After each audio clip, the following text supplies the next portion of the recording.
2 months అయింది. ఈ 2 months నుంచి నీకు బ్లీడింగ్ చాలా తక్కువ అవుతుంది. Just 1 or 2 drops.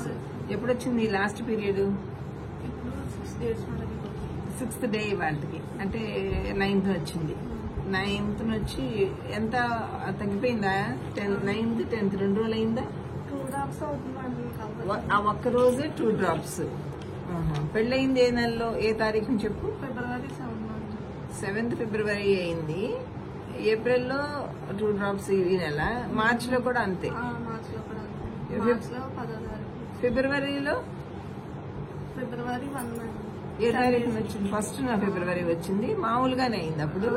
మామూలుగానే. ఆ తర్వాత February 7th నీకు మ్యారేజ్ చేశారు. పెళ్లికి ముందు నార్మల్ గానే వచ్చింది. 7th మ్యారేజ్ చేశారు. So March 10th 2 drops, April 9th 2 drops.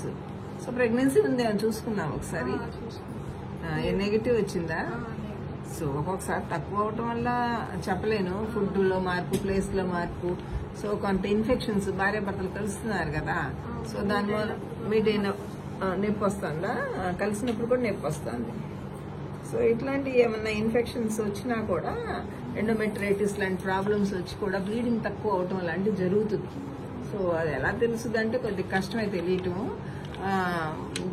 బాగా వైట్ డిశ్చార్జ్ అలాంటిది ఏమైనా ఉంటుందా? బ్యాడ్ స్మెల్, దురద అలాంటిది ఏమైనా ఇచ్చింగ్ ఉంటుంది. వైట్ డిశ్చార్జ్ ఎక్కువ లేదు. యూరిన్లో మంట ఉంటుందా? సో యూరినరీ ఇది కూడా లేదు. సో దురద మాత్రం ఉంది. So maybe some pelvic infection అనే అనుకునే సుమారుగా మందులు ఇస్తున్నాను. చూడు, తగ్గకపోతే ఇప్పుడు స్కానింగ్ చేయించి చూద్దాం. ఓకేనా? సో తొందరగా పెళ్ళైన వెంటనే ఈ 2 cycles నుంచి తక్కువ బ్లీడింగ్ అవటం నీ కంప్లైంట్, స్కాంటీ బ్లీడింగ్. ఓకేనా? సో అది తగ్గి నార్మల్కి వచ్చేస్తుందని చూద్దాం. ప్రెగ్నెన్సీ అయితే కాదు. ఓకే.